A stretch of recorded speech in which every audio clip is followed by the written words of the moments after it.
અરવિંદભાઈ, તમે કલેક્ટર કચેરીમાં આવેદનપત્ર આપી અનેક સવાલ ઉઠાવ્યા છે. આપ ખુદ શાસક પક્ષના ધારાસભ્ય છો, છતાં પણ આંદોલન કરવાની ચીમકી કેમ ઉચ્ચારવી પડી છે? કેવી રીતે અશાંત ધારાનો ભંગ સુરતમાં તમારા વિસ્તારમાં થાય છે? કોણ છે એ લોકો? કોના આશીર્વાદથી અશાંત ધારાનો ભંગ થાય છે? કોની મિલીભગતથી આ ભંગ થાય છે?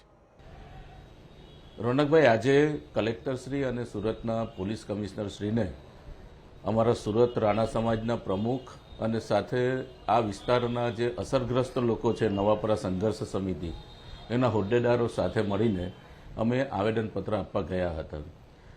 આ જે અશાંત ધારો સુરત શહેરમાં અમલમાં છે, મારા મત વિસ્તારમાં લગભગ 100% વિસ્તારમાં અશાંત ધારો અમલમાં છે.